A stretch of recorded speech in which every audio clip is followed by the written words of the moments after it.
अगर अमेरिका में बैठा हुआ फॉर्ब्स अपनी पुरानी घिसी पिटी सोच को बदल सकता है सच्चाई की धरातल पर, तो देश का भविष्य इस बात में है कि मेरे देश के पॉलिटिकल पंडित, मेरे देश के विकास की राजनीति की तरफ बड़ी बारीकाई से नजर करने वाले मित्र, मैं उनसे प्रार्थना करता हूं, आइए गुजरात के इस दशक का अध्ययन कीजिए।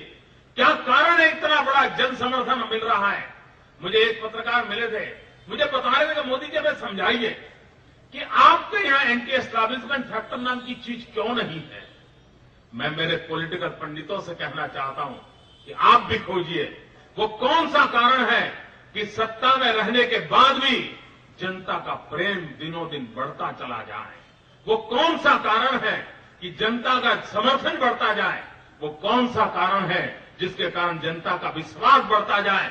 अगर निष्पक्ष भाव से, पूर्वग्रहों से मुक्त होकर के अब तक आरोप लगाए, ठीक है, आप उसको जी लीजिए, आप मौज कर लीजिए, लेकिन गुजरात की जनता अब आपको जवाब दे रही है, आपको आह्वान कर रही है कि खुले मन से आइए, इस विकास के विषय को समझिए। और मैं देश के दिल्ली में बैठे हुए शासकों से भी अनुरोध करना चाहता हूं, बहुत जुल्म ढो दिया आप लोगों ने। आपने संवैधानिक संस्थाओं का जितना दुरुपयोग कर सकते थे कर लिया। आपने जुल्म और तबाही के सारे रास्ते अपना लिए। लेकिन ये गुजरात की जनता है, वह इस प्रकार से जुल्म से दबती नहीं है। हिंदुस्तान बदल चुका है। देश का युवा धन सोचने लगा है। देश का युवा धन समाज जीवन के विचारों पर अपने प्रभाव निरूपित करने के सामर्थ्य में आ चुका है। और ऐसे समय अगर आप इस प्रकार की संवैधानिक संस्थाओं का दुरुपयोग करते करते एक लोकतंत्र के द्वारा चुनी हुई व्यवस्था को तबाह करने का प्रयास करोगे तो कोई कभी स्वीकार नहीं करेगा।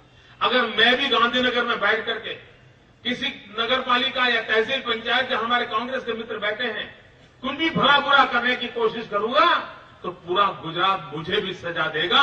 ये गुजरात की जनता का स्वभाव है। लोकतंत्र में उसकी आस्थाएं हैं। वो विकास में विश्वास रखने वाले लोग हैं।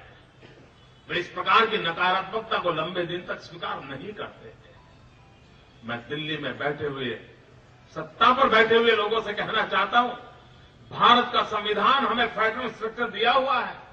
आपको जितने अधिकार हैं, राज्यों को भी उतने ही अधिकार हैं। ये अधिकारों का टकराव देश को बहुत बड़ा नुकसान करेगा। और इसलिए मैं कहना चाहता हूं कि देश के शासक गुजरात के चुनाव नतीजों से समझे। अगर आप सत्ता प्राप्त करने के लिए रास्ता अपनाया था तो ये रास्ता आपके लिए उचित नहीं, आप छोड़ दीजिए। आइए लोकतांत्रिक तरीके से संवाद कीजिए। आपको अगर गुजरात सरकार से कोई शिकायत है, आइए बैठ करके बात कीजिए, लेकिन ये जुल्म का रास्ता छोड़ दीजिए। भाइयों बहनों, मैं बहुत जिम्मेवारी के साथ आज कह रहा हूं, सारी कॉन्स्टिट्यूशनल इंस्टीट्यूशंस को जिस प्रकार से तबाह किया जा रहा है, मैं देख रहा हूं जिस प्रकार से इन्वेस्टिगेटिंग एजेंसीज, इंटेलिजेंस एजेंसीज, चाहे रॉ हो, एनआईए हो, सीबीआई हो, आईबी हो, सारी शक्तियां एक अकेले गुजरात और मोदी के पीछे लगा दी गई है। मीडिया के मित्र इस बात को गंभीरता से लेंगे, मैं मानता हूं। अगर जितनी ताकत इन लोगों ने गुजरात के पीछे पिछले 1.5 साल से खपाई है, अगर इतनी ताकत ये पाकिस्तान के खिलाफ लगा दें तो आतंकवाद आधा हो गया होगा। आतंकवाद आधा हो गया। क्या सत्ता सुख के लिए यही काम करते रहोगे? और भाइयों बहनों, देख सकते हो आप, बड़े बड़े दिग्गज गुजरात की जनता ने क्या सबक सिखाया। મિત્રો તમારે સાંભળવાનું છે, એમને ઉભા રહેવા દો। પત્રકાર મિત્રો માટે અહીંયા જગ્યા કરેલી છે। भाइयों बहनों, बड़े बड़े दिग्गजों को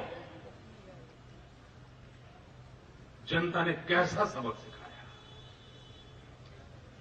मुख्यमंत्री रहे हुए लोग एक नगर पालिका में जाकर के बीड़ा उठाते हैं, यहां तो भाजपा को जड़ों से उखाड़ देंगे।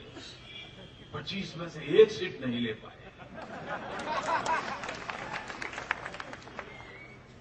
बड़े बड़े दिग्गज जिनकी उंगलियों पर हिंदुस्तान का भविष्य और गुजरात का भविष्य चलता है, उनको पैर रखने की जगह नहीं रखने दी जनता ने। दोस्तों, भाइयों बहनों, लोकतंत्र का एक अपना सामर्थ्य होता है और हम लोकतंत्र में अधिक बल देने वाले लोग हैं, लोकतंत्र के भरोसे जीने वाले लोग हैं। हमारा जीना मरना सब लोकतंत्र के ऊपर निर्भर करता है। हम उसके बिना जी नहीं सकते, ये देश चल नहीं सकता। और उन लोकतांत्रिक परंपराओं को और अधिक बलवत्तर बनाने का विश्वास लेकर हम जीत रहे हैं। मैं यहां इस चुनाव में गुजरात की जनता का अंतःकरणपूर्वक अभिनंदन करना चाहता हूं, धन्यवाद करना चाहता हूं और उन्हें विश्वास दिलाता हूं कि हमारे छोटे छोटे कार्यकर्ताओं पर भी आपने भरोसा किया है, उनके हाथ में आपने अपना भविष्य दिया है। आपकी आशा अपेक्षा से वो खरा उतरेंगे, ये मैं आपको भरोसा देना चाहता हूं। हम विकास की राजनीति को करते रहेंगे और उसी को करते रहेंगे। जो काम 7 साल में नहीं हुए हैं उसको मुझे पूरा करना है।